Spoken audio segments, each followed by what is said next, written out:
السلام عليكم ورحمة الله وبركاته. الحمد لله رب العالمين الرحمن الرحيم مالك يوم الدين. أشهد أن لا إله إلا الله وحده لا شريك له وأشهد أن محمدا عبده ورسوله أما بعد.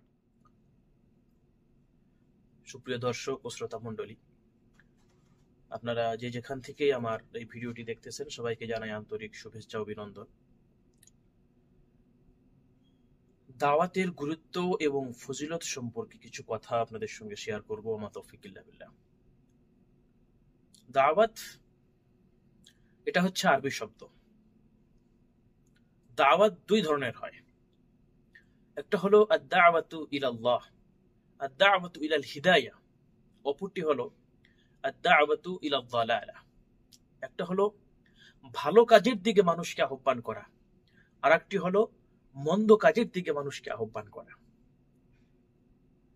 তো প্রথমে আল্লাহর নবী সাল্লাল্লাহু আলাইহি ওয়াসাল্লাম তিনার একটি হাদিস আমরা শ্রবণ করব, যে হাদিসের দ্বারা আমরা স্পষ্টভাবে বুঝতে পারবো যে আল্লাহর নবী সাল্লাল্লাহু আলাইহি ওয়াসাল্লাম তিনি দাওয়াত দিতেন মানুষদেরকে, এবং রাসূল সাল্লাল্লাহু আলাইহি ওয়াসাল্লাম তিনার শেষ নিঃশ্বাস পর্যন্ত মানুষদেরকে ভালো কাজের দিকে আহ্বান করতেন। তার একটা নমুনা একটা হাদিস আপনাদের সম্মুখে পেশ করছি। হাদিসটি বুখারী শরীফের হাদিস। আল্লাহর নবী সাল্লাল্লাহু আলাইহি ওয়াসাল্লামের একজন সাহাবা আনাস রাদিয়াল্লাহু তাআলা আনহু তিনি বলেন, قال كان غلام يهودي يخدم النبي صلى الله عليه وسلم فمرض।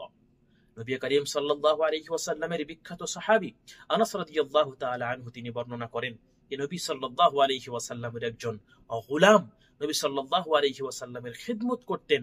একজন ইহুদি, একজন ছেলে, ছোট্ট একজন ছেলে নবী করিম সাল্লাল্লাহু আলাইহি ওয়াসাল্লামের খিদমত করতেন।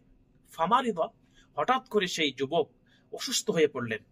ফাআতাহু নবী সাল্লাল্লাহু আলাইহি ওয়াসাল্লাম ইয়াউদুহু। নবী করিম সাল্লাল্লাহু আলাইহি ওয়াসাল্লাম সেই ইহুদি গোলাম বা সেই ছেলের বাড়িতে আসলেন এবং ইয়াদত করলেন। ফাকাদা ইনদা রাসিহি ফাকালা লাহু আসলিম।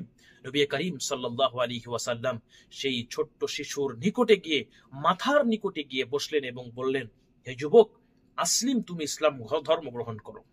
ফানাযারা ইলা আবিহি, সেই ছোট্ট যুবক তার বাপের দিকে লক্ষ্য করলেন, তাকালেন, দেখলেন ওয়া হুয়া ইনদাহু, এবং তার বাবা সেই যুবকের নিকটেই বসেছিল। ফাকালা লাহু আতি আবুল কাসিম সাল্লাল্লাহু আলাইহি ওয়াসাল্লাম। সেই যুবকের বাবা যুবককে বলল, তুমি আবুল কাসিম অর্থাৎ মুহাম্মদ সাল্লাল্লাহু আলাইহি ওয়াসাল্লাম যা তোমাকে বললেন এই কথার ইতাআত করো, এই কথা তুমি মেনে নাও। ফাসলামা, সেই যুবক ইসলাম ধর্ম গ্রহণ করলো। ফাখারাজান নবী সাল্লাল্লাহু আলাইহি ওয়াসাল্লাম ওয়া হুয়া ইয়াকুল। নবী করিম সাল্লাল্লাহু আলাইহি ওয়াসাল্লাম যখন সেই যুবকের বাড়ি থেকে বের হলেন, তখন তিনার মুখ দিয়ে এই শব্দ, এই বাক্য বের হলো, আলহামদুলিল্লাহিল্লাযী আনকাদাহু মিনান নার। তাম প্রশংসা, সমস্ত ধরনের প্রশংসা সেই আল্লাহ রাব্বুল আলামিনের, যিনি এই যুবককে জাহান্নামের অগ্নিকুণ্ড থেকে বাঁচিয়ে নিল। এই হাদিস থেকে আমরা স্পষ্টভাবে কয়েকটি কথা বুঝতে পারলাম। তার ভিতরে একটা কথা আমার যে বিষয়ের সঙ্গে সম্পৃক্ত, সেটা হচ্ছে নবী করিম সাল্লাল্লাহু আলাইহি ওয়াসাল্লাম তিনি দাওয়াত দিতেন এবং প্রত্যেকটি মানুষকেই দাওয়াত দিতেন। এবার আসুন দ্বিতীয় একটি হাদিস। আল্লাহর নবী সাল্লাল্লাহু আলাইহি ওয়াসাল্লাম ঘোষণা করেছেন, হাদিসের রাবী হচ্ছেন হযরতে আবু হুরায়রা রাদিয়াল্লাহু তাআলা আনহু, তিনি বলেন, আন্না রাসূলুল্লাহ সাল্লাল্লাহু আলাইহি ওয়াসাল্লাম قال من دعا الى هدى كان له من الاجر مثل اجور من تبعه لا ينقص ذلك من اجورهم شيئا।